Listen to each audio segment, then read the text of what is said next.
खट्टा खाने वाली चुड़ैल। रात को अचानक राधिका मौसी को किचन से कुछ गिरने की आवाज आई।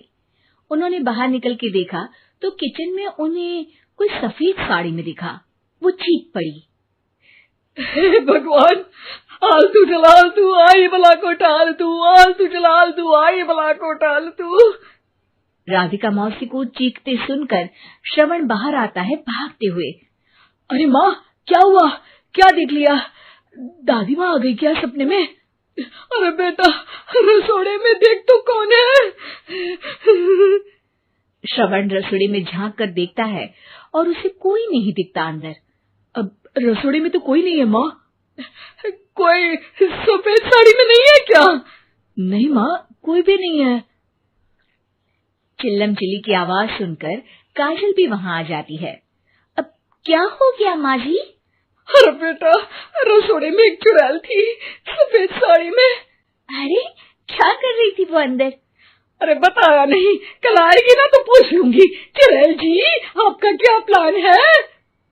माँ जी, रात बहुत हो गई है, आपने कोई बुरा सपना देखा होगा, चलिए सो जाइए। राधिका मौसी सोने तो चली जाती है, पर उनको रात भर नींद ही नहीं आती। वो कुछ भी उलझुल बातें सोचने लगती है। कहीं चुड़ैल की वजह से तो घर में टेंशन नहीं हो रहा, कहीं उसी की वजह से तो वो दादी नहीं बन पा रही। सुबह जब राधिका मौसी रसोड़े में छानबीन करती है तो पाती है कि नींबू का अचार गायब है। चुड़ैल नींबू का अचार ले गई, मुझे तो ठीक नहीं लग रहा कुछ। चुड़ैल को भी पता है कि जिंदगी का असली मजा तो खट्टे में ही है। राधिका मौसी झट से श्रवण को फोन कर देती है। बेटा, मुझे समस्या समझ में आ गई है, हमें एक तांत्रिक की जरूरत है। अरे क्या बोल रही हो माँ, तांत्रिक की क्या जरूरत है? आप पूजा पाठ तो कर ही रही हो ना। आलतू जलालतू मंत्र सारे फालतू जैसे कुछ मंत्र पढ़ो, चली जाएगी अपने आप चुड़ैल। अरे नहीं बेटा, कभी चुड़ैल को कम नहीं समझते। अरे तुझे पता भी नहीं चलेगा कि कभी वो छल करके काजल की जगह घर की बहू खुद बन जाएगी। क्या माँ, कुछ भी बोल रही हो? कहाँ काजल और कहाँ चुड़ैल? वैसे एक बात बताओ, काजल को अगर गाने के लिए बोल देना तो चुड़ैल काजल की आवाज सुनकर घर तो क्या धरती लोग छोड़कर चली जाएगी। तुम ना पढ़े लिखे बच्चे हर चीज को मजाक समझते हो। तुम रहने दो, मैं खुद ही तांत्रिक को बुला लेती हूँ। अच्छा सुन, शाम को इमली लेके आना। क्या है कि चटनी खाए बहुत दिन हो गए है ना? नहीं माँ, इमली तांत्रिक से ही मंगवा लो ना, आटा वगैरह भी उसी से पिसवा लेना। देखो मुझे काम करना है। श्रवण रात को कई तरह की सब्जियों के साथ माँ के कहने पे चटनी के लिए इमली भी ले आया था, लेकिन राधिका मौसी के दिमाग में अलग ही फिल्म चल रही थी। उन्हें अब सिर्फ शक ही नहीं यकीन होने लगा था कि शायद चुड़ैल ने श्रवण पर अपना जाल बिछा दिया था, जिस वजह से श्रवण उनकी बात ही नहीं मान रहा था। पर कोई नहीं, आने वाली रात में राधिका मौसी खुद तैयार हो गई चुड़ैल को पकड़ने के लिए।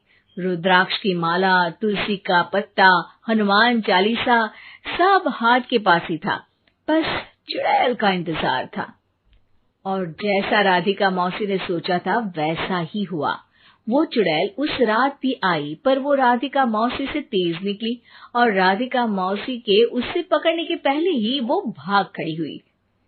जरूर बहू पे साया है उस चुड़ैल का, तभी तो श्रवण के कमरे में गई है। और अगली सुबह राधिका मौसी पिछली रात हुए हमले में किन चीजों का नुकसान हुआ उसका हिसाब लगा रही थी। उनके खेमे से एक आम के अचार की शीशी भी गायब हो चुकी थी और वो इमली भी जो कल श्रवण लेकर आया था। राधिका मौसी इस बारे में सोच ही रही थी कि श्रवण जल्दी से रसोड़े में आकर दवाइयों की पोटली ढूंढने लगता है। अरे बेटा, क्या हो गया? अब माँ, वो काजल की तबीयत खराब है, बहुत घबराहट हो रही है उसे। हे भगवान, मैंने पहले ही कहा था कि तांत्रिक को बुला लेते हैं, पर नहीं, अब देखो उस चुड़ैल ने काजल को अपने वश में करना शुरू भी कर दिया है। हालांकि श्रवण भूतों में विश्वास नहीं करता था, पर अब वो भी डर जाता है और राजी हो जाता है एक तांत्रिक को बुलाने के लिए। कुछ ही घंटों में तांत्रिक आ जाते हैं और राधिका मौसी तांत्रिक जी को सब बता देती है।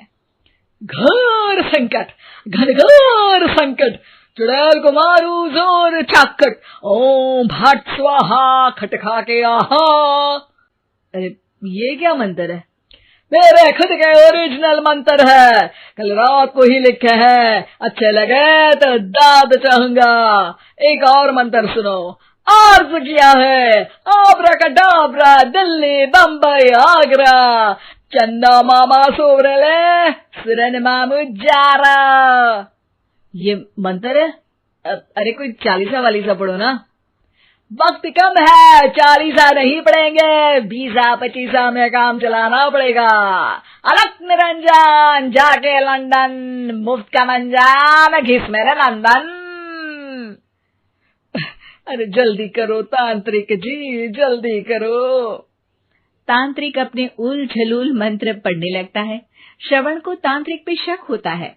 वो अपने एक डॉक्टर दोस्त को कॉल कर देता है ताकि कोई अनहोनी हो तो इमरजेंसी में चीजें मैनेज हो जाए।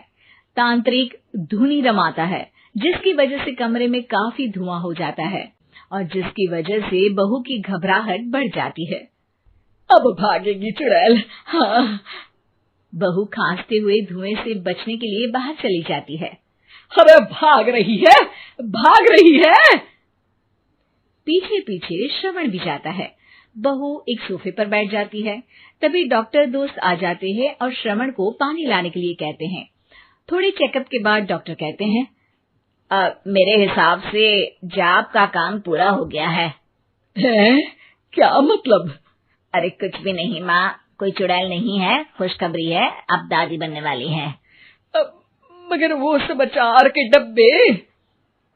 श्रवण दोनों अचार के डब्बे अपनी माँ को दिखाता है, जो कि उनके बिस्तर के नीचे छुपे हुए थे। आपने सही बोला था माँ, वो चुड़ैल काजल ही थी जो खट्टा खा रही थी। हमें कल ही पता चला, पर हमने आपको ये तांत्रिक वाला काम करने दिया ताकि आपको भरोसा हो जाए कि भूत वगैरह कुछ होता ही नहीं। अच्छा अच्छा, ये तो बड़ी खुशी की बात है, पर बेटा मुझे एक झाड़ू तो ला दे। क्यों माँ? ये तांत्रिक का भूत उतारती हूँ मैं।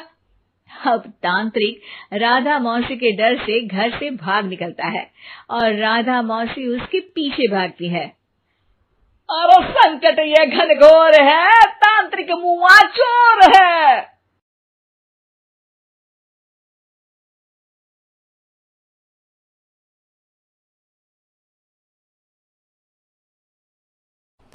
केबीसी में करोड़पति पति। सूरज के जीवन का एक ही फंडा था कि मेहनत तो गधा भी करता है, घर बैठे जो कमाए समझदार वही होता है।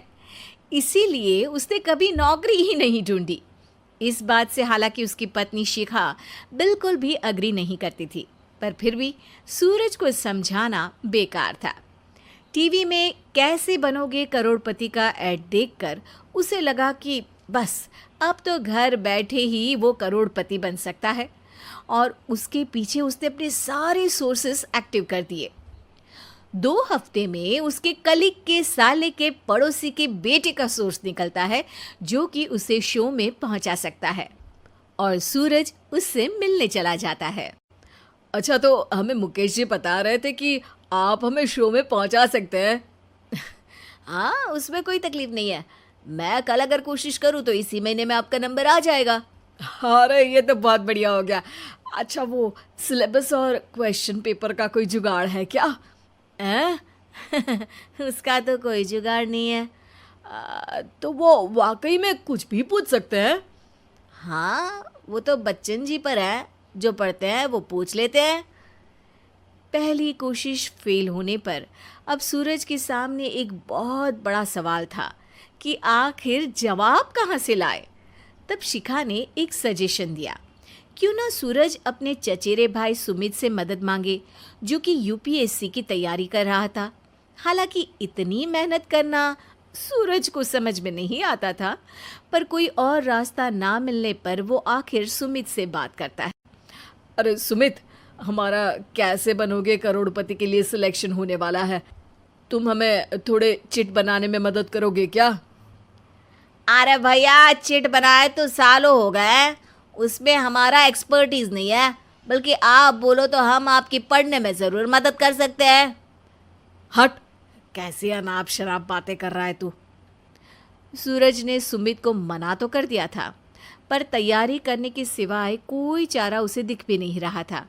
खासकर जब 12 के पेपर लीक करने के एक्सपर्ट शुक्ला जो भी हाथ जोड़ लेते हैं। आखिर सूरज को सुमित के पास जाना ही पड़ा और उसने सुमित और शिखा से वादा किया कि वो बहुत मेहनत करेगा। 1 महीने की तैयारी के बाद फाइनल हुआ कि शो से 1 हफ्ते पहले एक ट्रायल खेला जाएगा, जहां पर सारे रिश्तेदार ऑडियंस की जगह पर होंगे और शिखा सवाल पूछेगी। दूर दराज से भी रिश्तेदार आकर हाजिर हो गए देखने कि आखिर कैसे बनेगा सुमित करोड़पति। सब कुछ सेट था और इतने में सूरज आकर अपना स्पीच देता है। ये 1 महीना मेरे लिए आसान नहीं था, पर अपने भाई सुमित और अपनी पत्नी शिखा की मदद से मैं इतनी दूर पहुंच पाया हूँ। मेरे मम्मी पापा के आशीर्वाद ने भी बहुत साथ दिया है मेरा। मैं उम्मीद करता हूँ कि आज के शो में आप लोगों को बहुत मज़ा आएगा। साक्षी पहला सवाल पूछती है और पूरे कमरे में सन्नाटा छा जाता है। इंडिया में कितने स्टेट्स हैं? 3, सॉलिड, लिक्विड और गैस। अरे रुकिए, तो ऑप्शंस तो देने दीजिए। इतने में 5वीं कक्षा का चिंटू बोल उठता है। अरे क्या मामा, आप तो पहले सवाल पर ही आउट हो गए। अरे बेटा, पहला सवाल तो ट्रायल होता है ना। अरे तुम अब देखना। देखने जैसी बात तो थी ही। सूरज को इतना शांत किसी ने नहीं देखा था। कभी कभी तो लगता था मानो सूरज आंख खोलकर ही सो गया हो। मामा जल्दी करो प्लीज, कल सुबह पनवेल भी तो निकलना है। अरे हट, कंसंट्रेट करने दे मुझे। 3 सवाल में 3 लाइफलाइन खत्म हो चुकी थी और अब चौथे सवाल पर भी सूरज का मौन नहीं टूटा। पर सूरज अभी भी हार मानने को तैयार नहीं था। उधर हर कोई सूरज को छोड़ सुमित को देख रहे थे। आखिर सुमित ने ही तो पढ़ाया था सूरज को। गजब बेइज्जती है यार।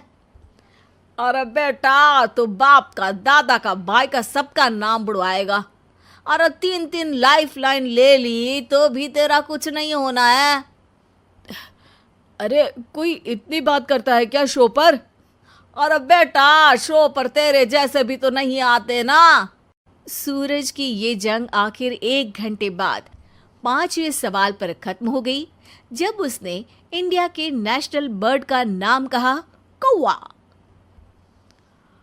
अरे बेटा, मजा तो बहुत आया, बस थोड़ा टाइम पर खत्म होता तो आनंद भी आ जाता।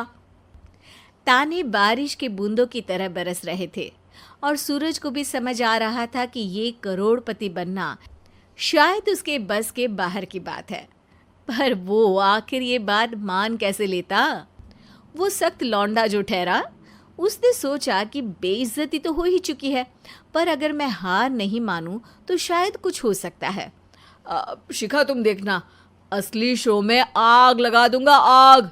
करोड़पति बनूंगा मैं। हाँ, सब्जियां खत्म हो गई है घर पे, ले आओ।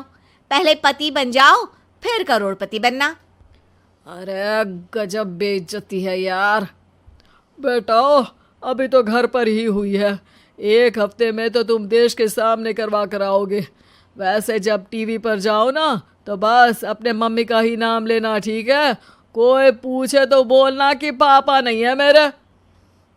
अरे पढ़ाई की, पेपर निकलवाए, इतने सारे लोगों को खाना खिलवाया, क्या फ़र्क पड़ा? इसीलिए मैं कहता हूँ कि मेहनत तो गधा भी करता है, घर बैठे जो कमाए वही सिकंदर। लेकिन मामा, गधे भी जानते हैं कि हमारा राष्ट्रीय पक्षी मोर है।